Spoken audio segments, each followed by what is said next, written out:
पानीपत में बीजेपी को बड़ा झटका। भाजपा समर्थित जिला परिषद चेयरपर्सन ने दिया इस्तीफा। विरोधी पार्षदों ने भाजपा जिला परिषद चेयरपर्सन ज्योति शर्मा के खिलाफ दिया था अविश्वास प्रस्ताव। पानीपत में अविश्वास प्रस्ताव देख भाजपा की जिला परिषद चेयरपर्सन ने इस्तीफा दे दिया है। ज्योति शर्मा अविश्वास प्रस्ताव को लेकर बुलाई मीटिंग में आई। थोड़ी देर मौजूद रहने के बाद पर्याप्त वोट न देख वह मीटिंग से उठकर बाहर आ गई और इस्तीफे के ऐलान कर दिया। इस्तीफे का बाद ज्योति शर्मा ने कहा, मैं अपना इस्तीफा देकर मीटिंग से बाहर आई हूं।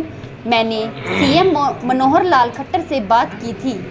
सीएम के कहने पर इस्तीफा दिया। वह मुझे कोई नहीं जिम्मेदारी देंगे।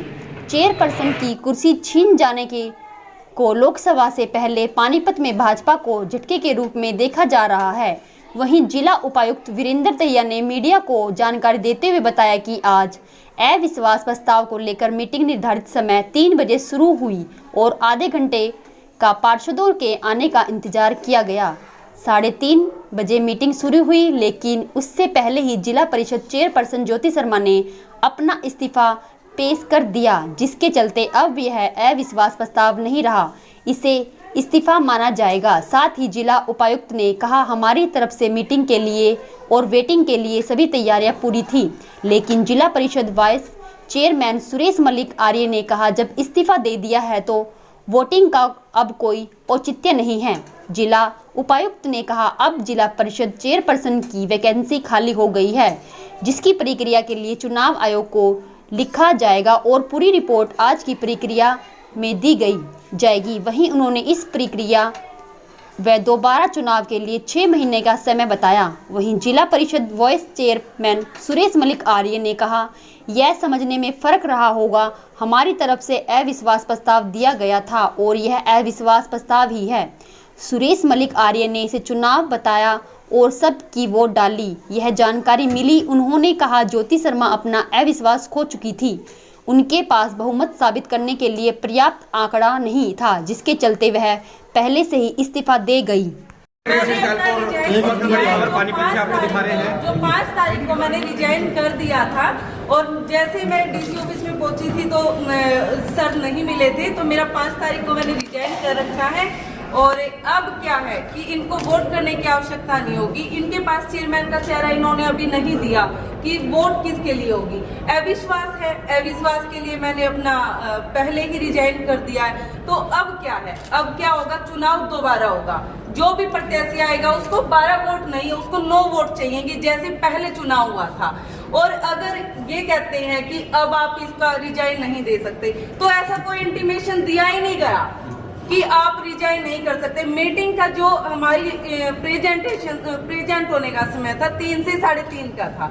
मैंने 3:25 पे वो लेटर दिया हुआ है और कल भी मैं डीसी साहब को लेटर देने आई थी, तो मुझे डीसी साहब ऑफिस नहीं मिले थे, तो मेरा रिजाइन कल से ही था और मैं अपना रिजाइन दे चुकी हूँ। आप अपनी हार मान चुकी हैं? ये हार मानने की बात मानी जाएगी इसको? ये हार नहीं होती।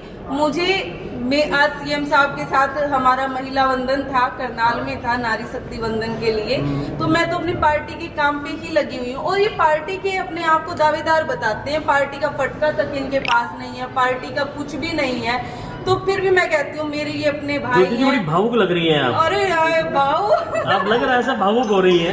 ऐसा कभी नहीं होता कि मैं भावुक हूँ, एनर्जी आती है मुझे देख के।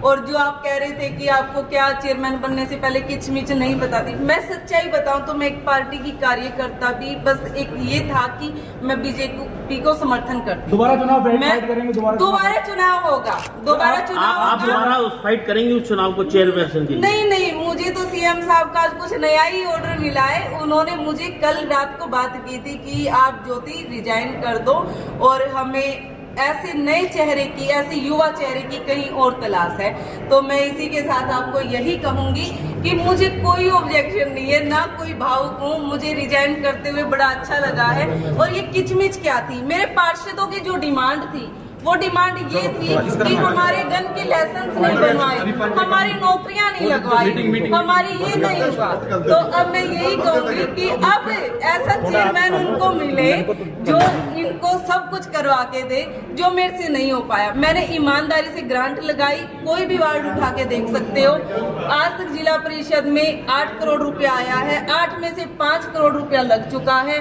3 करोड़ रुपए के टेंडर जो हैं उन पे हमारे सीओ सर बदल दिए गए हैं, तो अभी नए सीओ को कुछ नहीं एक पता। आपकी शिकायत भी आई है थाने में 13 में आपके और आपके पति के खिलाफ सारी आई कुछ पैसों को लेके, नौकरी को लेके कुछ अरे आपने एक पैसे बात बताइए, पहली तो बात देखो, मैं क्लियर वैसे तो इस टॉपिक पे नहीं बोलना चाहती थी, लेकिन आपको बताती हूँ शिकायत करने वाला कौन है। इन्हीं में से एक पार्षद है, और उसने अपने भाई के पैसे मेरे हस्बैंड को किस लिए दिए थे कि उन्होंने ले रखे थे, और इन्होंने झूठा, कोई अगर नौकरी लगवाने के पैसे लेगा क्या 1 लाख लेगा?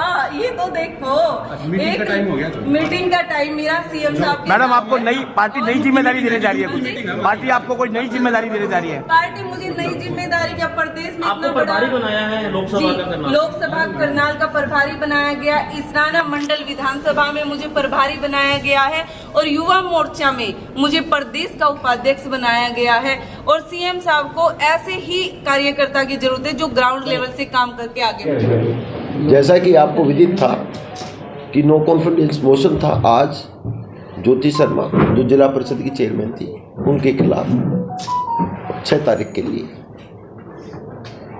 इसमें मैं बताना चाहूँगा कि माननीय हाई कोर्ट ने भी ये था कि ये मीटिंग एक बार फिक्स करके कि इलेक्शन प्रक्रिया करानी है, जब भी करानी है इन ए टाइम बाउंड मैनर।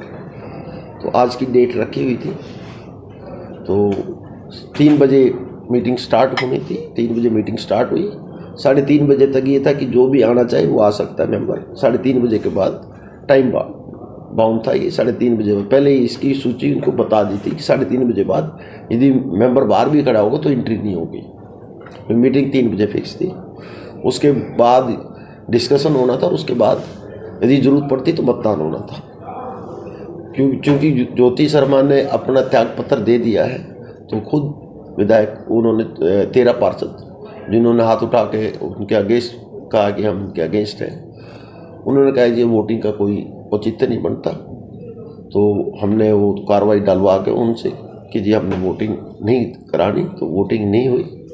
बाकी जो उनका त्याग पत्र था और जो उनके वो हुए जो उन्होंने खड़े होकर अपना पक्ष रखा हर एक मेंबर ने कि जी हम अविश्वास प्रस्ताव के फेवर में हैं, तो 13 आदमी अविश्वास प्रस्ताव के फेवर में था। पर चूंकि ज्योति शर्मा ने अपना रिजाइन दे दिया था तो इसलिए वोटिंग नहीं हुई। अब इसका नेक्स्ट आप कहेंगे कि नेक्स्ट कोर्स ऑफ एक्शन क्या होगा।